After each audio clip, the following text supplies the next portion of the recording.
Hello students, welcome to the lecture से हम start कर रहे हैं आपके जो भी इंपॉर्टेंट क्वेश्चंस है ना। देखिए, अगर आपके पास टाइम नहीं है और आप बिल्कुल एग्जाम की प्रिपरेशन कर रहे हैं और एंड पर हैं, तो मैं ये मानकर चलता हूँ कि ये वीडियो आपके लिए बहुत ही ज़्यादा हेल्पफुल रहेगी।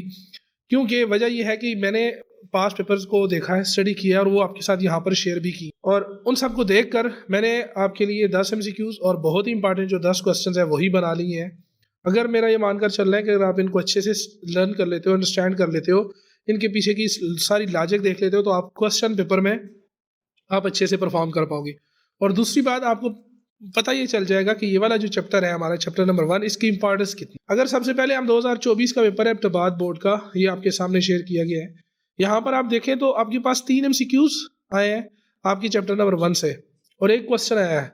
जैसे मतलब ये है कि एक एक MCQs की अगर बात की जाए तो यहाँ से इन तीनों MCQs जो है ये 3 मार्क्स के बन गए आपके पास, और 4 नंबर का ये शॉर्ट क्वेश्चन है। तो टोटल जो है आपके 75 में से 7 नंबर का क्वेश्चन अहमदाबाद बोर्ड ने आपके चैप्टर नंबर 1 से बनाया। अगर हम पेशावर बोर्ड की तरफ देखें तो पेशावर बोर्ड ने भी बिल्कुल यही पैटर्न इख्तियार किया है, और मैं भी आपको कंपैरिजन भी बताऊंगा इनका कि ये टॉपिक्स कौन से इन्होंने उठाए हैं। अगर आप उन टॉपिक को अच्छे से करके जाते हो तो मतलब ये है कि आप MCQs निकाल लोगे अच्छे से करके, और उसी से ही मिलते जुलते मैंने MCQs आगे डाले हैं। फिर देखिए, यहाँ पेशावर बोर्ड ने भी बिल्कुल 3 MCQs यहाँ से दिए हैं, मतलब 3 मार्क्स तो आपके पास यहाँ से आ जाएंगे, और एक जो है ग्रामर्स रूल का क्वेश्चन दिया है, तो मतलब 4 नंबर आपके यहाँ से आ जाएंगे। तो टोटल अगर बात की जाए तो 7 मार्क्स का पेपर आपका पेशावर बोर्ड ने चैप्टर नंबर 1 से बनाया। सही, नेक्स्ट चले अगर हम बनू बोर्ड की तरफ देखें तो बनू बोर्ड ने यहाँ इस चैप्टर से थोड़ा ज़्यादा फोकस किया है। उसने ये किया है आपके पास के 4 MCQs दे दिए हैं। मतलब ये है कि 4 नंबर का पेपर सेक्शन ए में 4 MCQs आपके पास आउट ऑफ 15, 4 जो है वो पहले चैप्टर से है और एक लॉन्ग क्वेश्चन है 4। तो टोटल बात की जाए तो 8 मार्क्स आपके बनू बोर्ड ने यहाँ से चैप्टर नंबर 1 से किए हैं। मर्दान बोर्ड की बात करें तो वो बोर्ड पेपर आपके बिल्कुल सामने है। यहाँ से वही चीज़ 4 मार्क्स का MCQs ऑब्जेक्टिव पार्ट और 4 नंबर का ही आपके पास सब्जेक्टिव पार्ट में से क्वेश्चन दिया। तो टोटल 8 नंबर का जो पेपर है वो मर्दान बोर्ड ने यहाँ से बनाया। सवाद बोर्ड की अगर बात कर लें, वही प्रोसीजर सवाद बोर्ड ने भी अडॉप्ट किया है। अब देखें, आप अगर ज़रा कंपैरिजन कर लें तो यहाँ पर एक दो चीज़ें मैं जो हाईलाइट करना चाहता हूँ। देखें, यहाँ पर आपको लिखा हुआ नजर आ रहा है एडिटिव इनवर्स है, आर्डर के ऊपर MCQs बना हुआ और एडजॉइंट, और यहाँ पर ग्रामर्स रूल जो है उसको फॉलो किया गया। अगर क्वेश्चन की बात की जाए तो ग्रामर्स रूल, अब देखिए एडिटिव इनवर्स, आर्डर और एडजॉइंट। अब यहाँ पर अगर आप आ जाए तो यहाँ पर भी सेम वही चीज़ है, order of the matrix, additive inverse और एडजॉइंट आ गया। और अगर मैं यहाँ पर देखूँ तो यहाँ पर भी आपको नजर आ रहा होगा कि आपके पास कौन सा रूल है, जो क्वेश्चन है वो ग्रामर रूल से क्वेश्चन शामिल है। सिमिलरली अब यहाँ पर देखें तो सेम वही आर्डर्स वाला ही कंसेप्ट यूज कर रहा है कि कॉलम आपने बताना है कि इसमें से कौन सा नीचे एक कॉलम दिया गया। फिर उसने यहाँ पर अलहदा एक बात की है, इक्वल मैट्रिक्स की बात की है। नेक्स्ट MCQs था, वो MCQs था टाइप्स ऑफ मैट्रिक्स के ऊपर ना, और यहाँ पर उसने आइडेंटिटी मैट्रिक्स के बारे में पूछ लिया था हमारे से। और इस MCQs में हमारे पास जो है ना, वो उसने 2 मैट्रिक्स थे, एक R और एक T, उस माइनस करना था R में से T को। और यहाँ ये जो क्वेश्चन था ये हमारे पास जो है उसने पूछा है कि अगर U को V से मल्टीप्लाई करूँ और V को U से मल्टीप्लाई करूँ तो क्या ये इक्वल होता है या कि नहीं होता ना। कम्यूटेटिव प्रॉपर्टी उसने पूछी है, और इन जनरल तो कम्यूटेटिव प्रॉपर्टी होल्ड नहीं करती है, बट इस मैट्रिक्स के लिए हम देखकर बताएंगे क्या अगर होल्ड करती है या कि नहीं। वैसे तो ये जनरल मैट्रिक्स के लिए ये वाली प्रॉपर्टी जो कम्यूटेटिव प्रॉपर्टी है कि UV is not equal to VU होता है, बट कुछ मैट्रिक्स के लिए अंडर सम कंडीशन ये ट्रू भी हो सकता है। मर्दान बोर्ड की बात करें तो अगेन मर्दान बोर्ड ने भी वही काम किया कि यहाँ पर हमने जो एलिमेंट्स हैं किसी भी रोज या कॉलम के, तो यहाँ पर उसने ये पूछा कि कॉलम कि कौन से इनमें से नीचे जो एलिमेंट्स दिए गए हैं कि कौन से कॉलम में है। सिमिलरली उसने इक्वल मैट्रिक्स के ऊपर क्वेश्चन किया है और diagonal matrix type of matrix के ऊपर बात की है। वहाँ R-T था पिछले जो बोर्ड का पेपर था बनू, और यहाँ जो है वो A नाम दे दिया, और अगेन वही देखें डिस्ट्रीब्यूटिव प्रॉपर्टी के ऊपर क्वेश्चन किया है। अगर सवाद बोर्ड की बात करूँ मैं तो सवाद बोर्ड में भी उसने यही किया है, कॉलम्स ऑफ द मैट्रिक्स के बारे में हमने बात करनी है, और इक्वल मैट्रिक्स के ऊपर उसने यहाँ पर क्वेश्चन कर लिया था, टाइप्स ऑफ मैट्रिक्स की बात कर ली है उसने और माइनस कर लिया। और देखें वही सेम पैटर्न हर बोर्ड यहाँ पर फॉलो कर रहा है। इन सारे बोर्ड्स के पेपर्स को देखकर मैंने कुछ MCQs हैं वो यहाँ पर बनाए। मेरा ये मान के चल रहा है कि इंशाल्लाह अगर आप इन MCQs को अच्छे से कर लेते हैं तो आपको कोई भी डिफिकल्टी नहीं होगी। मैं कोशिश करूंगा कि उनके पीछे का जो भी कॉन्सेप्ट है वो भी इसको मैं डिटेल से यहाँ पर आपको समझाता रहूँ। पहला क्वेश्चन है कि विच of the following is the additive inverse. देखिए उसने एक क्वेश्चन पूछा था ना एडिटिव इनवर्स के ऊपर, तो मैंने यहाँ पर आपके लिए एडिटिव इनवर्स के ऊपर एक क्वेश्चन बना लिया है। इसको देखने के बाद आपको एडिटिव इनवर्स के ऊपर बात कोई हर क्वेश्चन आप कर सकेंगे इजीली। देखिए अगर हम एडिटिव इनवर्स की डेफिनेशन को देखें ना, तो दो नंबर्स हम कहेंगे, एक नंबर 2 है और 2 में ऐसा क्या नंबर ऐड करें कि मेरे पास आंसर क्या निकल कर आ जाए, 0 निकल कर आ जाए। मतलब जो एडिटिव इनवर्स होते हैं अगर उन दोनों को ऐड करते हैं ना, तो हमारे पास आंसर कितना निकल कर आ जाता है, 0 निकल कर आ जाता है। आप खुद बताएं कि 2 में मैं क्या ऐड करूं कि आंसर 0 आ जाए। तो आप कहें सर जी 2 में -2 ऐड करें तो आपके पास क्या आएगा, 0। तो मैं कहूंगा 2 is the additive inverse of -2 and -2 is the additive inverse of 2। Similarly अगर मैं पूछता हूँ कि 1/2 है, इसका एडिटिव इनवर्स क्या होगा, आप कहेंगे सर 1/2 में आप -1/2 ऐड करें तभी आंसर क्या आएगा, 0। तो मैं कहूंगा कि 1/2 is the additive inverse of -1/2 and -1/2 is the additive inverse of 1/2। यहां तक बात होगी एडिटिव इनवर्स की। हमने बताना है कि इस मैट्रिक्स का एडिटिव इनवर्स, तो सपोज करें इस मैट्रिक्स का नाम मैंने क्या रख दिया, ए। अगर ये ए है तो अब बताएं ए में कौन सा मैट्रिक्स ऐड करूं कि आंसर हमारे पास 0 मैट्रिक्स निकल कर आ जाए। तो definitely sir ji -a। Again वही कॉन्सेप्ट है ना, जैसे 2 में हमने क्या ऐड किया था, -2। सिमिलरली ए में क्या ऐड करेंगे, -a। तो अब ए मैट्रिक्स है मेरे पास 1 -2 1 -3 0 2। अब इसमें मैंने ऐसा मैट्रिक्स ऐड करना है जिसको ऐड करने पर ये वाला एलिमेंट भी 0 हो जाए, ये भी 0, ये भी 0, ये भी 0, ये भी 0 और ये भी 0। अब बताए ना 1 में मैं क्या ऐड करूं कि आंसर 0 आ जाए, तो वही चीज -1। -2 में मैं क्या ऐड करूं, 2। 1 में क्या ऐड करूं, -1। -3 में क्या ऐड करूं, 3। सिमिलरली 0 और ये क्या हो गया, -2। तो मैं कहूंगा कि दिस मैट्रिक्स, अगर मैं इसका नाम ए रखता हूं तो A is the additive inverse of, suppose करो इसको मैं अगर बी कह देता हूं तो A is the additive inverse of B और B is the additive inverse of A. अब अगर हम देखें, अगर इसको जनरल देखें तो हमारे पास एडिटिव इनवर्स में हो क्या है, इनके साइन चेंज किए हुए हैं, जस्ट इसने साइन चेंज कर देने। 1 है तो -1, -2 है तो 2, 1 है तो -1, -3 है तो 3, 0 का साइन चेंज करें या ना करें बात की, और ये -2। अब इन दोनों को कंपेयर करें आप जरा, दोनों इक्वल है।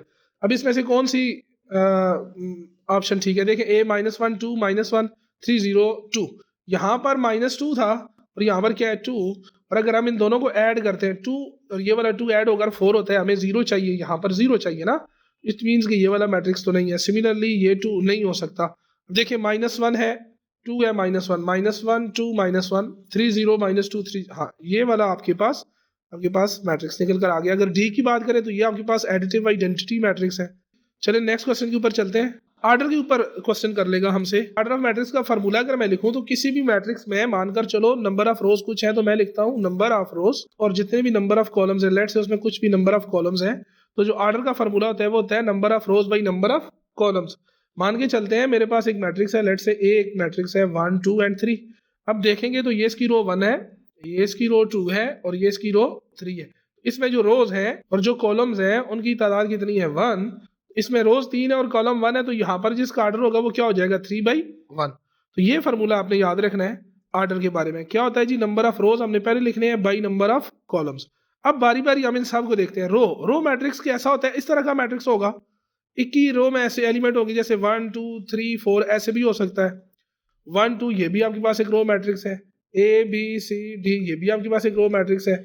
और ऐसे भी हो सकता है कि इसमें इनफाइनाइट नंबर ऑफ एलिमेंट्स आ जाएं, इसमें बहुत से नंबर ऑफ एलिमेंट्स ऐसे आ जाएं या कुछ भी ऐसे चलते जाएं। अब इसको कैसे देखेंगे, इसमें रो तो एक ही है ना, रो मैट्रिक्स में कितनी रोज होती है, एक ही रो होती है। तो हमें क्या फार्मूला में क्या देखते हैं, पहले नंबर ऑफ रोज लिखते हैं, तो नंबर ऑफ रो कितनी है इसमें 1, और कॉलम्स कितने हैं, अब 4 भी हो सकते हैं, 2 भी हो सकते हैं, 5 भी हो सकते हैं। उसे जनरल रो मैट्रिक्स की बात की है, तो हम कहेंगे कि जो उसमें रोज की तादाद 1 है और कॉलम्स की तादाद कितनी है, n है। तो मैं इसको यहाँ पर लिख देता हूँ। आर्डर ऑफ मैट्रिक्स के लिए m क्रॉस n हम यूज करते हैं। यहाँ m जो है वो नंबर ऑफ रोज को डिनोट कर रहा होता है और n जो है वो आपके पास नंबर ऑफ कॉलम्स को डिनोट करवा रहा होता है। तो रो मैट्रिक्स का आर्डर कितना हो जाएगा, 1/n। सिमिलरली अगर मैं कॉलम मैट्रिक्स की बात करूं तो ये अब आपके पास एक ही कॉलम मैट्रिक्स है जिसमें एक ही कॉलम होता है, -1 0। अब इसमें एक ही कॉलम है बट 3 रोज हैं। ऐसे हो सकता है कि एक ही कॉलम हो और 5 रोज हो, जैसे यहाँ पर। तो आपने इसका यहाँ से ऐसे देख लिया कि इसमें कॉलम्स कितने हैं, एक ही, और रोज कितनी है, सॉरी यहाँ पर मैंने गलत कर दिया ना, रोज इसमें कई भी हो सकती है और कॉलम कितने हो सकते हैं, एक। तो m क्रॉस n इसका ऑर्डर आ जाएगा और इसका रो का क्या आ जाएगा, 1 क्रॉस। रेक्टेंगुलर मैट्रिक्स के लिए सिंपल सी डेफिनेशन है कि जो नंबर ऑफ रोज होते हैं, जो नंबर ऑफ रोज होते हैं वो इक्वल नहीं होने चाहिए नंबर ऑफ कॉलम्स के। कि मतलब अगर एक मैट्रिक्स में 2 रोज हैं और 3 कॉलम है तो पक्की बात है ये जो मैट्रिक्स होगा, कौन सा मैट्रिक्स होगा, रेक्टेंगुलर मैट्रिक्स। लेट्स से 3/7 की बात करें तो ये दोनों भी इक्वल नहीं है, तो ये भी रेक्टेंगुलर मैट्रिक्स है। बट अब आपका क्वेश्चन आ सकता है सर जी 1x4 क्या रेक्टेंगुलर मैट्रिक्स है? मैं कहूंगा हाँ बिल्कुल रेक्टेंगुलर मैट्रिक्स है। और रेक्टेंगुलर मैट्रिक्स में ये कौन सा मैट्रिक्स है? Row matrix. Similarly square matrix वो वाला मैट्रिक्स होता है जिसमें नंबर ऑफ रोज इक्वल होते हैं नंबर ऑफ कॉलम्स के। ये आपको पता होना चाहिए। और इसका ऑर्डर हम लिखते हैं n का स्क्वायर भी लिख सकते होते हैं या n क्रॉस n भी लिखते हैं। ये बात आपने ध्यान पे रखी, n क्रॉस n। जो रेक्टेंगुलर मैट्रिक्स के लिए ऑर्डर यूज करते हैं वो हम क्या यूज करते हैं? m cross n, m cross n में। अच्छा, अब आते हैं आइडेंटिटी मैट्रिक्स। तो देखिए आइडेंटिटी मैट्रिक्स पहली तो बात है वो आपके पास कौन सा मैट्रिक्स होगा? स्क्वायर मैट्रिक्स होगा। आगे हम इनको डिटेल से भी देखेंगे टाइप्स को ना। स्क्वायर मैट्रिक्स होगा तो पक्की बात है हो सकता है उसमें अगर 2 रोज है तो 2 ही कॉलम होंगे, तो उसका ऑर्डर 2x2 होगा। अगर 3 रोज है तो 3 ही कॉलम होंगे, अगर 4 रोज है तो 4 ही कॉलम। तो इस तरह n क्रॉस n उसका भी ऑर्डर होगा या n का। मैं इनको अगर एक दफा आपके सामने दोबारा लिख दूं तो रो मैट्रिक्स का ऑर्डर होता है 1 क्रॉस n, कॉलम मैट्रिक्स का ऑर्डर होता है m क्रॉस 1, रेक्टेंगुलर का होता है m क्रॉस n, स्क्वायर का होता है n क्रॉस n और मोस्टली इसको n स्क्वायर भी लिख देते हैं। और सिमिलरली ये भी n क्रॉस n हो सकता है। नेक्स्ट क्वेश्चन है, आप देख लें मैंने यहाँ पर डायरेक्ट पूछ लिया ऑर्डर कितना है। तो देखें पहली बात तो ये है कि इसमें नंबर ऑफ रोज ढूंढे, कितनी रोज है, नंबर ऑफ रोज कितनी है, ये पहली रो है, ये दूसरी रो है, ये तीसरी। अब पेपर में ऐसे नहीं करना कि आपने भी लाइनें ऊपर लगाई हुई हो, नहीं। 1 2 3 3 रोज है। और नंबर ऑफ कॉलम्स की बात करूं मैं अगर, तो यहाँ पर कितने कॉलम है? 2 1 2। अब ये नहीं है कि आप वहां पर देखने से भी आप इनको बता सकते हैं इजीली ना। तो इसका जो ऑर्डर होगा हमने कहा है कि नंबर ऑफ रोज पहले आते हैं और फिर नंबर ऑफ कॉलम्स आती है। तो नंबर ऑफ रोज कितनी है? 3 और कॉलम्स कितने हैं? 2। तो इसका ऑर्डर कितना आएगा? 3/2। ऑप्शन मेरे पास कौन सा हो गया? सी। अब ऑर्डर ऐसे ही पूछ सकता है, या कोई मैट्रिक्स दे सकता है ऐसे, या ये पूछ सकता है कि रो मैट्रिक्स का ऑर्डर क्या हो सकता है, स्क्वायर मैट्रिक्स का ऑर्डर क्या हो सकता है। नेक्स्ट क्वेश्चन है हमारे पास, ये क्वेश्चन हमारे पास कहता है कि एक वाई मैट्रिक्स दिया गया और ये जो सिंबल दी गई है ये डिटर्मिनेंट की सिंबल है। तो पहली बात तो ये होगा कि डिटर्मिनेंट उसी मैट्रिक्स का होगा जो कौन सा मैट्रिक्स होगा? स्क्वायर मैट्रिक्स होना मस्ट। ये कंडीशन है भाई कि मैट्रिक्स जिसका आप डिटर्मिनेंट ले रहे हैं वो स्क्वायर मैट्रिक्स होना चाहिए, मतलब उसमें जितनी रोज है उतने ही कॉलम्स होने चाहिए। ठीक, अब डिटर्मिनेंट कैसे निकालते हैं? सपोज करें मेरे पास एक मैट्रिक्स x है और ये एक एंट्री है यहाँ पर, एक एंट्री यहाँ है। अभी मैं 2/2 लेता हूँ लेट से, और ये मेरे पास एक एंट्री है। ठीक, अब मुझे अगर इसका डिटर्मिनेंट लेना है तो मैं इसको रिप्रेजेंट कैसे करूंगा? ये जो चीज रिप्रेजेंट कर रही है, जो 2 बार्स एब्सोल्यूट वाली जो सिंबल आपको नजर आ रही है, ये मैट्रिक्स के अंदर एज अ डिटर्मिनेंट यूज करते हैं। इसमें होगा क्या कि ये जो एंट्रीज है, ये डायगोनल वाली, ये जो डायगोनल वाली एंट्रीज है ये आपस में मल्टीप्लाई हो जाएंगी, और ये वाली जो एंट्रीज है ये आपस में मल्टी। सपोज करें यहाँ पर बैठा हुआ था 1, यहाँ पर था 2, यहाँ पर था 3 और यहाँ पर क्या था 4। तो 1 किससे मल्टीप्लाई हो जाएगा? 4 से। और 2 किससे मल्टीप्लाई हो जाएगा? 3। और दरमियान में क्या लगाएंगे हम? माइनस। बस सिंपल सा कैलकुलेशन है। 4 1s are 4 and 3 2s are 6। Answer कितना निकल कर आ जाएगा? -2। अब एक दो चीजें और देखिए, ये डिटर्मिनेंट जो होता है इससे इसका जो आंसर निकल कर आएगा वो क्या होगा? कोई ना कोई नंबर ही होगा। अब नंबर 3 तरह के हो सकते हैं, या तो वो नंबर पॉजिटिव हो सकता है, या तो वो नंबर क्या हो सकता है? नेगेटिव हो सकता है, या वो नंबर क्या हो सकता है? 0 हो सकता है। अगर मैं इसको मजीद समराइज करूं तो इन 2 पॉइंट से मिलकर एक ही पॉइंट बनता है कि नंबर जो है वो इज नॉट इक्वल टू 0, मतलब 0 नहीं है, और या जो आंसर है वो 0 हो सकता है। अगर आंसर 0 निकल कर आ गया तो मैट्रिक्स हमारे पास कौन सा हो जाएगा? सिंगुलर हो जाएगा। जिस मैट्रिक्स का डिटर्मिनेंट 0 हो जाए वो कौन सा मैट्रिक्स हो जाता है? सिंगुलर मैट्रिक्स हो जाता है। और जिसका आंसर डिटर्मिनेंट 0 नहीं था, चाहे वो माइनस में था या प्लस में था, वो और 0 नहीं था, तो वो कौन सा मैट्रिक्स हो गया? नॉन। तो यहाँ जैसे मैंने x वाला मैट्रिक्स लिया है, इसका डिटर्मिनेंट कितना निकल कर आया? -2 which is not equal to 0। तो ये जो x है ये कौन सा मैट्रिक्स हो गया? Non singular matrix. अब आते हैं हम अपने y की तरफ। अगर y का डिटर्मिनेंट लेना है तो ये वाली एंट्रीज आपस में मल्टीप्लाई हो जाएंगी, तो माइनस इंटू माइनस प्लस ऐसे होगा ना, -3 इंटू -4 और दरमियान में लगेगा -6 इंटू -2। अब माइनस इंटू माइनस प्लस हो गया, 4 3s are 12, minus into minus plus 6 2s are 12। तो 12 प्लस 12 कितना हो गया भाई? 24। तो यहाँ पर से इसका आंसर कितना निकल कर आ गया? 24। और यहाँ पर अच्छा 24 ऑप्शन में ही नहीं है मेरे पास, इसका आंसर कितना निकल कर आ गया? 24। बट लेट से अगर यहाँ पर प्लस होता, यहाँ पर प्लस होता तो यहाँ पर भी प्लस आना था और ये क्या हो जाना था? माइनस। और इस केस में जो हमारा डिटर्मिनेंट हो जाना था वो क्या हो जाना था? 0 हो जाना था। और फिर उस केस में हमारे पास ऑप्शन कौन सा ठीक हो जाता? ए वाला ऑप्शन ठीक हो जाना था। अब देखिए, ये क्वेश्चन ऐसे पूछ करके ऐसे भी पूछ सकता है कि determine whether Y is singular और नॉट। ऐसे एमसीक्यूज भी पूछ सकता है कि हमसे ये पूछ सकता है कि ये जो वाई है ये सिंगुलर है या नॉन सिंगुलर है। उसमें डिटर्मिनेंट की जिक्र ही नहीं करेगा, बट अंदर ही अंदर हमने क्या निकाल कर देना होगा? डिटर्मिनेंट ना। तो ये भी क्वेश्चन पूछ सकता है कि वाई एक मैट्रिक्स दिया जाए और पूछने के ये सिंगुलर है या नॉन सिंगुलर है। तो आपके पास नीचे ऑप्शन दे रही है, सिंगुलर है जी, नॉन सिंगुलर है जी, अच्छा बोथ है, ऐसे ऐसे कह सकते हैं ना, कुछ ऑप्शन हमें दे सकते हैं। नेक्स्ट क्वेश्चन है the adjoint of the matrix. Next question adjoint of matrix के बारे में है। अच्छा क्वेश्चन है, एडजॉइंट के बारे में सीख लेते हैं क्या होगा। सपोज करें मेरे पास एक मैट्रिक्स है ए बी सी डी, इसकी एंट्रीज हैं और मुझे कहता है एडजॉइंट निकालो, तो ए डी जे जैसे एडजेक्टिव को लिखते हैं ना, उसको हम एडजॉइंट कहते हैं। एडजॉइंट के लिए क्या कहते हैं ना भाई, कि ये जो एंट्रीज है ना, हम इनकी प्लेस चेंज कर देते हैं, जगह, इसको उधर भेज देते हैं उसको इधर, तो मतलब ए की जगह पर डी आ जाएगा और डी की जगह पर कौन बैठ जाएगा, ए। और ये जो ऑफ डायगोनल एंट्रीज है हम इनके साइन चेंज कर देते हैं, साइन चेंज कर देते हैं और इनकी क्या चेंज कर देते हैं, प्लेस। तो ये क्या हो जाएगा, बी का साइन प्लस था तो माइनस हो गया, सी का साइन प्लस था तो क्या हो गया, माइनस, ये एडजॉइंट आ गया। अब इस एग्जांपल की बात करें तो एडजॉइंट लेने के लिए हमने इनका साइन जगह चेंज करनी है, तो 0 की जगह 4 आ जाएगा और 4 की जगह 0, और इन दोनों के साइन चेंज करने हैं, ये हो जाएगा +6 और ये कितना हो जाएगा, -1। अब इनको हम इस 4 ऑप्शंस में कंपेयर कर लेते हैं, जिधर अब मैच कर गया वो हमारा आंसर हो जाएगा। अब पहला तो इसके इक्वल ही नहीं है, दूसरा जो है 0 4 नहीं इक्वल, तीसरा देखो 4 6 -1 0, हाँ सी वाला बिल्कुल ठीक है। अच्छा ये क्यों नहीं क्लियर, वो भी देख लेते हैं, 4 6 -1 एंड 0। अच्छा सॉरी, यहाँ पर देखें, गौर करें, सी में एक एंट्री है 1 और यहाँ पर क्या है 0, ये तो इक्वल ही नहीं है, ये तो इक्वल नहीं है, ये वाला भी इक्वल नहीं। अच्छा लास्ट को देखें तो 4 6 -1 और 0, इक्वल मैट्रिक्स के लिए क्या होना चाहिए ना, कि all entries should be equal, सारी की सारी एंट्रीज क्या हो, इक्वल हो, शुड बी इक्वल, प्लस उसमें क्या होना चाहिए, आर्डर भी सेम होना चाहिए, आर्डर भी क्या हो भाई, सेम हो। तो यहाँ आर्डर तो सेम था इन दो मैट्रिक्स का, ये 3 एंट्रीज भी सेम थी, बट ये वाली एंट्री जो है वो सेम नहीं थी, इस वजह से हमारे पास जो आंसर निकल कर आ जाएगा, डी वाला इसका आंसर निकल कर आ जाएगा।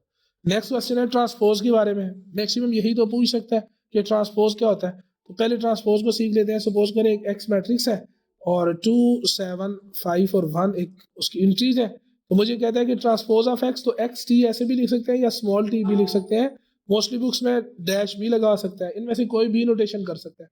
तो ट्रांसपोज में हम करते क्या है ना, ट्रांसपोज में हम ये करते हैं कि जो रोज होती है ना, रोज को हम कॉलम में लिख देते हैं आर, और करना है आर लिखा हुआ है, या जो कॉलम्स है आप उनको क्या बना देते हो, रो बना देते हो। मसलन क्या सर जी, कि जो फर्स्ट रो है आप उसको फर्स्ट कॉलम बना दो, जो सेकंड रो है आप उसको सेकंड कॉलम बना दो, जो थर्ड रो है उसको आप थर्ड कॉलम बना दो, या वाइस वर्सा, जो जैसे भी आप समझ लीजिए, सेम है जी।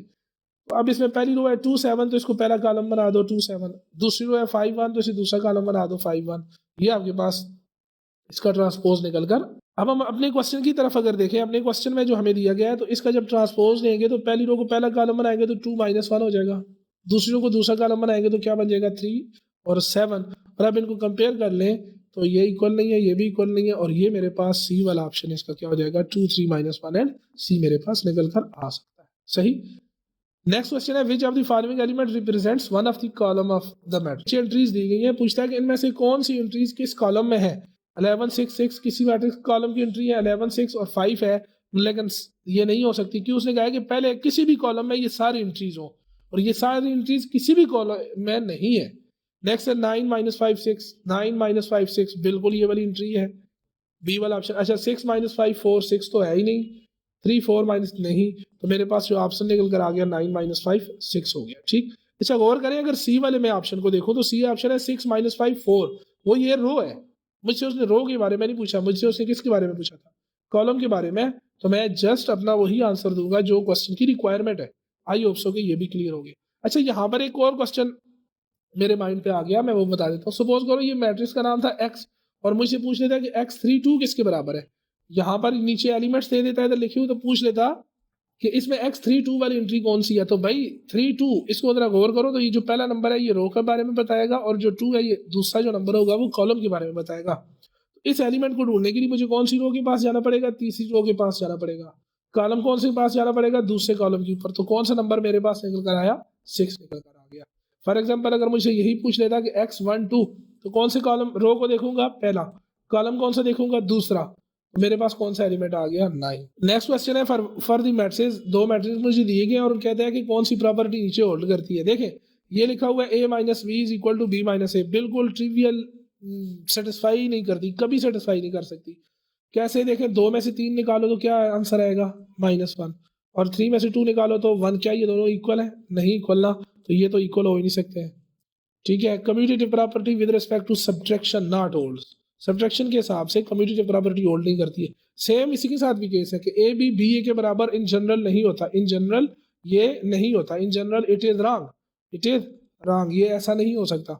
नेक्स्ट है C, A plus B is equal to B plus A, हाँ बिल्कुल ये हो सकता है। इसको हम कहते हैं commutative property with respect to addition, ये एडिशन की प्रॉपर्टी है, कम्यूटेटिव प्रॉपर्टी है with respect to addition.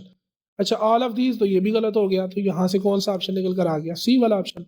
Next question है for what value pair of x why the equation is true. अच्छा ये इस तरफ एक मैट्रिक्स दिया गया और इस तरफ एक मैट्रिक्स दिया गया है और कहता है कि ये ट्रू हो किस वैल्यूज के लिए एक्स की कौन सी वैल्यूज डालें। तो दो मैट्रिक्स अगर इक्वल है तो मैंने पहले बताया कि उनका क्या सेम होना चाहिए, आर्डर, प्लस एक और चीज भी सेम होनी चाहिए, वो कौन सी चीज सेम होनी चाहिए कि उनकी जो करस्पॉन्डिंग एंट्रीज है वो सारी क्या हो, करस्पॉन्डिंग एंट्रीज क्या हो, सेम हो, करस्पॉन्डिंग एंट्रीज क्या हो भाई, सेम हो। इट मीन्स कि पहली एंट्री 3 है तो दूसरी भी 3 होनी चाहिए, इसकी दूसरी एंट्री x प्लस वाई और वो 4 है तो इट मीन्स कि x प्लस वाई को क्या होना चाहिए, 4। सिमिलरली 8 को किसके बराबर होना चाहिए, x माइनस वाई के, x माइनस वाई की वैल्यू कितनी निकल कर आ गई 8, तो ये इक्वेशन 1 हो गई, ये इक्वेशन क्या हो गई 2। अगर मैं 1 में 2 को ऐड करूं तो मेरे पास क्या हो जाएगा, x plus Y is equal to 4, x minus Y is equal to 8, add करूंगा ये कैंसिल हो गया, 2x इज इक्वल टू 12, तो 2 से अगर मैं डिवाइड कर दूं तो x की वैल्यू मेरे पास कितनी निकल कर आ गई है 6। अब इस 6 को उठाकर मैं इक्वेशन नंबर 1 में पुट करूं या इक्वेशन नंबर 2 में पुट करूं, मेरे पास y की वैल्यू निकल कर आएगी और y की वैल्यू मेरे पास कितनी निकल कर आ जाएगी -2, किसी भी इक्वेशन में पुट करूं। मैं यहाँ पर 6 पुट करता हूँ, उधर जाएगा तो -6, 4 में 6 जाएगा तो -2, सिमिलरली इधर पुट करता हूँ तो 2 बचेगा और माइनस से मल्टीप्लाई करूंगा तो -2, तो मेरे पास x की वैल्यू आ गई है 6 और y की वैल्यू मेरे पास कितनी आ गई है -2। मैं वो देखता हूँ लिखा हुआ x2 2, नहीं ये भी नहीं, ये भी नहीं, ये मेरे पास 2 है। कई दफा स्टूडेंट क्या कर सकते हैं ना, स्टूडेंट ये कर सकते हैं कि डायरेक्ट से ही वैल्यूज उठाकर इधर पुट करें, देखा जी x2 है y भी 2 है तो 2 प्लस 2 मेरे पास 4, और ये लो भाई इक्वल हो गया। बट आप गौर करोगे 2 माइनस 2 तो 0 होता है और वो क्या हो रहा है 8, इस वजह से ये भी नहीं चलेगा। बच्चे ने कहा देखो 10 इधर पुट करो और -2 इधर पुट करो, तो ये तो सेटिस्फाई नहीं कर रहा। 4 पुट करो किधर, इधर, और x y की जगह -2 पुट करो, तो ये भी नहीं कर रहा। तो मेरे पास एक ही आंसर था, वो हमने निकाल लिया है, वो कौन सा था, डी वाला ऑप्शन। आई होप सो कि ये क्वेश्चन भी क्लियर हो गया होगा। विच ऑफ द फॉलोइंग मैट्रिक्स है स्केलर मैट्रिक्स। देखिए स्केलर मैट्रिक्स पहली बात है वो कौन सा मैट्रिक्स होता है, स्क्वायर मैट्रिक्स होता है, सही है। जो भी स्क्वायर मैट्रिक्स होता है ना उसकी बहुत सी टाइप होती है। स्क्वायर मैट्रिक्स के लिए क्या कंडीशन पड़ी है, उसका ऑर्डर n स्क्वायर होता है, मतलब n क्रॉस n होता है। इसकी पहली टाइप होती है जिसको आप कहते हैं आइडेंटिटी मैट्रिक्स, दूसरी टाइप होती है जिसको आप कहते हैं स्केलर मैट्रिक्स, तीसरी टाइप होती है जिसको आप डायगोनल कहते हैं।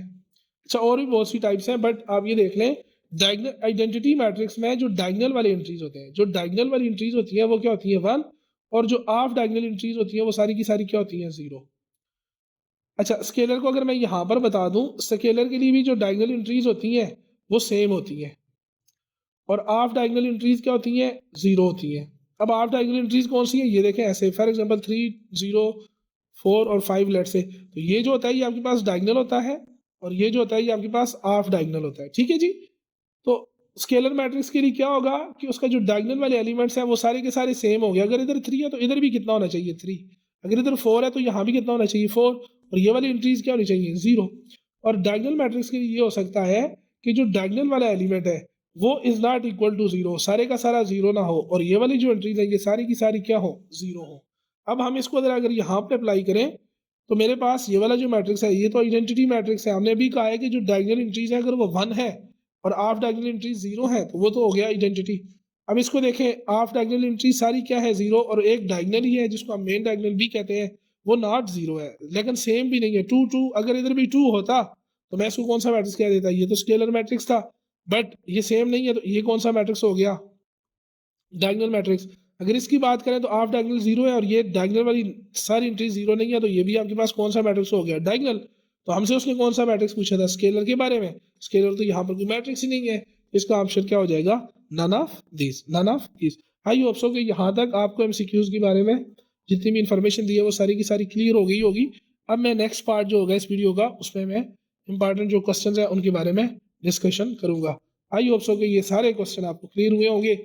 मैं एक कोशिश करूंगा कि जो पेपर्स हैं इनको फर्दर इनको भी मैं सॉल्व करके आपके साथ शेयर करूं। तब तक के लिए अल्लाह हाफिज़।